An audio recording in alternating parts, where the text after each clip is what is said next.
Mukbang. Tipla tayo ng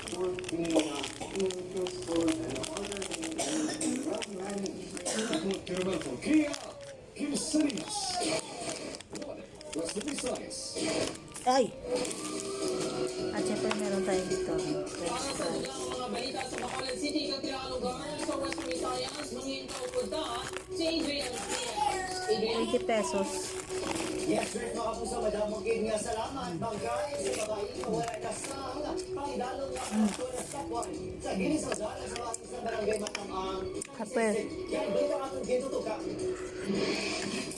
At syempre meron tayo dito.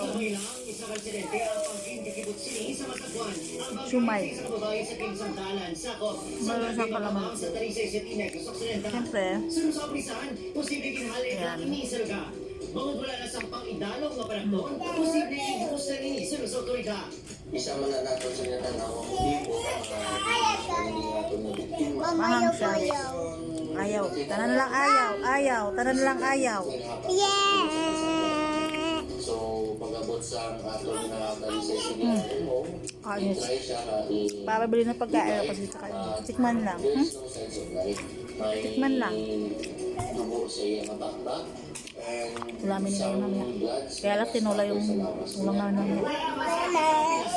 Ha? Pinalisat na ito mula positibong ikilala sa panikabiktima si Carl Kimberly Degani, 31 anyos, sa Barangay Mandalagan, Bacolod City.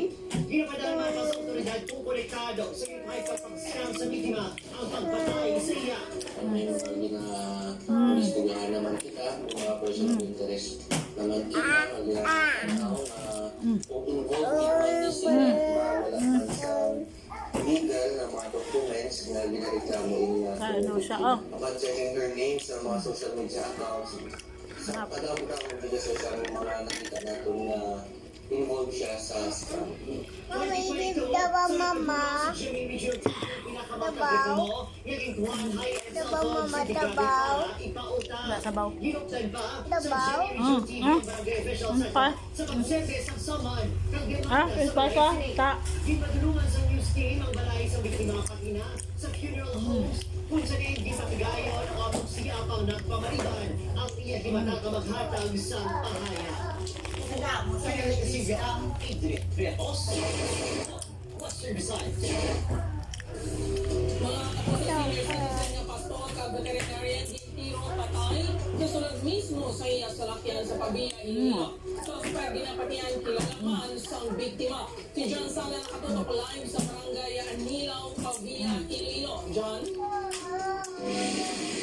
Katlo doon. Kaya maging pang scam sa Kung tulong sa gihapon ng pamilya sa isa ka pastor kag veterinarian kung sino ang suspect kag anong motibo sa pagtiro patay sa iya diri mismo sa barangay Anilaw, Pabiya. ginaray pa sa ginaray pa sa Nakuha ang mga insidente sa barangay Anilaw, Pabiya. Di, amo na eh. Sa tatlo kaso na sunod sa pusing biyernes sa gabi. Grabe, inersiya, guro. Over sa 73 anyos kag residente sa barangay Kitinsalas, Haro, Iloilo City. Sunod sa isa ka residente sa barangay Anilaw, isa ka lalaki na nakita ng nagwa sa salakyan matapos makilanog ang manufo.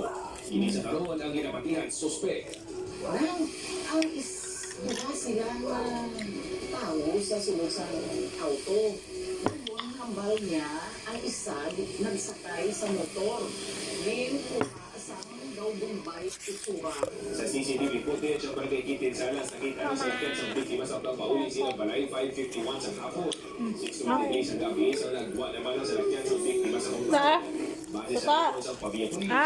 6:38 sa gabi gintiro ang biktima. Right. May persons of interest sa Ayaw Pavia mo? Municipal Police Station. Base sa ilang investigasyon, padulong ko na yung biktima sa isa sinig ka kliyente sa panuwasang Pavia. Agot pagkakasinate sa isa kayo. Habang antes pa ini makalabot, naglunta ng insidente. Sunod sa Pavia NPS, tuwa ka ang gulong ilang kinasugdan. Third party, kag angot sa negosyo. Third thing na check natin for the motive is kung may mga third party, pero Babay na. further validation pa rin. Kung mayroong mga si victim na may ano, Bye. kumbaga in relation Bye. sa 9262, which is hindi ko na yung invoice kasi medyo medyo private yan eh. Ligong tulog naman sa karon ng pamilya si Magod Suno sa ila. Wala sang pamahog na nabatong si Hoover. Wala man igulo sa kontra.